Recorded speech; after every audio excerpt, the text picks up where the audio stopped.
यार कसम से ये कराची की गर्मी है या कोई भट्टी की आग जो इंसान को जिंदा ही जला रही है। बिजली का ये आना जाना भी अजीब मजाक है। पंखा चलता है तो हवा नहीं बस आग फेंकता है। पसीने से पूरा बदन भीग चुका है। लगता है जैसे हर सांस के साथ जान ही निकल रही हो। बाहर तपती हुई धूप है और इस छोटे से कमरे में बैठकर गर्मी से लड़ना भी एक जंग है। पहले सोचा था थोड़े पैसे आएंगे तो एसी लगवाऊंगा, पर यहाँ तो बिजली का बिल ही पूरी तनख्वाह खा जाता है। क्या किस्मत है कराची वालों की, रूह तक टपक रही है इस गर्मी में और कोई पूछने वाला भी नहीं है।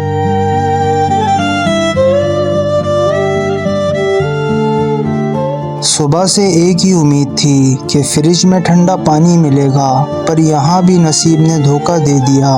पानी की बोतल उठाकर देखी तो वो भी ऐसी गर्म है जैसे अभी चूल्हे से उतारी हो।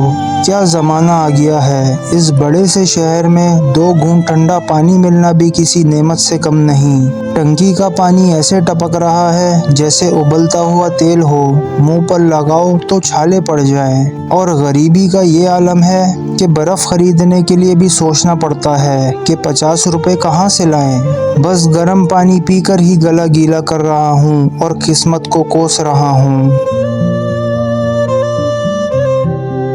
पंखा ऐसी आवाज़ निकाल रहा है जैसे अभी टूटकर मेरे ऊपर ही गिर पड़ेगा। इंसान की औकात ही क्या है इस कुदरत के आगे। ज़रा सा मौसम बदलता है और सारा गुरूर निकल जाता है। ना नींद आ रही है ना चैन मिल रहा है, बस बदन का एक एक हिस्सा दुख रहा है। कभी सोचता हूँ कि क्या पूरी जिंदगी बस इसी गर्मी और इसी गुर्बत में गुजर जाएगी। हालात और इस अंधेरे कमरे की तन्हाई ने मिलकर मेरा दम घोंट दिया है। कोई पूछे भी तो क्या कहें, गर्मी तो सबके लिए है, पर गरीब के लिए ये सजा बन चुकी है।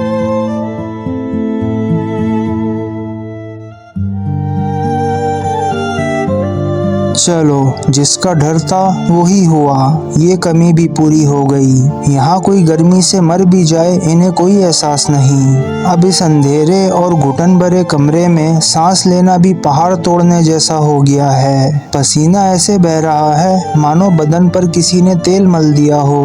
दिल करता है कमरा छोड़कर सड़क पर भाग जाऊं, कम से कम थोड़ी हवा तो लगेगी। बिजली वालों के लिए तो दिल से दुआएं निकलती हैं, मानो इस शहर में इंसान नहीं जानवर रहते हों। अकेलेपन का दर्द तो था ही, ऊपर से इन रोज रोज की परेशानियों ने जिंदा लाश बनाकर रख दिया है।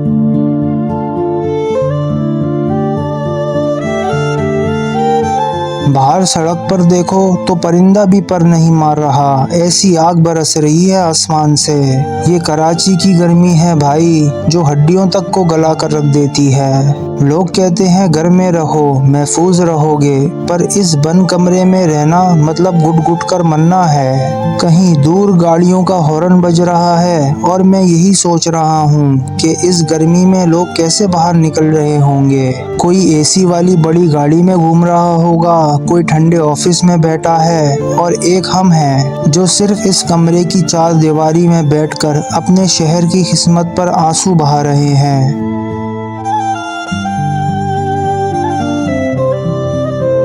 चलो, दिन ढल रहा है, शायद अब थोड़ी देर में मौसम थोड़ा बेहतर हो जाए। ये कराची की गर्मी चाहे जितना भी रुला ले, अपना शहर अपना ही होता है। अकेलेपन और इस गर्मी ने मुझे बहुत कुछ सिखा दिया है कि अपनों के बिना और सुकून के बिना जीना कितना मुश्किल है। आज की रात भी जाग कर ही कटेगी, क्योंकि इस गर्मी में सोने की हिम्मत नहीं बची। खुदा करे कल ठंडी हवा चले, क्योंकि मेरी हिम्मत अब जवाब दे रही है। फिलहाल तो बस इस अधूरे आलम से लड़ते रहना है और अपने शहर को बेहतर बनाने का सोचना है।